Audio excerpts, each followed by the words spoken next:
तो मैं एक को जानता हूँ, वो बेचारा वो बेच रहा है सर्दियों में चाय और गर्मियों में milk shake. Sir, Iftikhar Ahmed Iffi साहब को ड्रामे नहीं मिल रहे, उनको सोशल मीडिया का रास्ता नज़र आया, उन्होंने वो अपनाया, उसके बाद वो वहाँ से मकबूल हो गए। जिनको ड्रामों से निकाल दिया, जिनको सोशल मीडिया पे मकबूलियत नहीं मिली, वो आर्टिस्ट इस वक्त क्या कर रहे हैं? कुछ भी नहीं, फाके कर रहे होंगे बेचारे।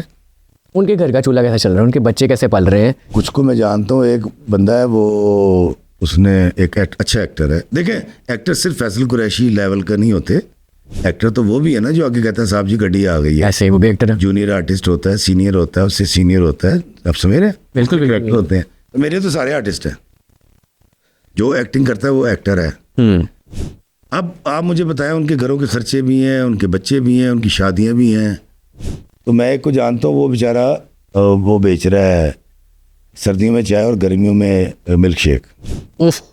एक और एक्टर से मेरी बात हो रही थी अभी कुछ दिन पहले, तो उसने कहा यार काम ही नहीं है। तो मैं कहा क्या कर रहा है? कहता जी मैं तो चिप्स सप्लाई कर रहा हूँ। एक बड़ी अच्छी राइटर से मेरी बात हुई, मैं नाम नहीं लेता, वो अपने भाई के साथ मिलकर कंस्ट्रक्शन कर रही है पिंडी बहरिया के अंदर। एक राइटर ने मुझे बताया कि मैंने एक ठेकेदार के साथ मिलके पाइप डालने का, वो सेवरेज पाइप डाल रहा हूँ मैं इस्लामाबाद में। सर मैं नाम नहीं लेना चाह रहा, इसके अंदर बड़ा आसानी से सारी चीज़ें ठीक हो सकती हैं।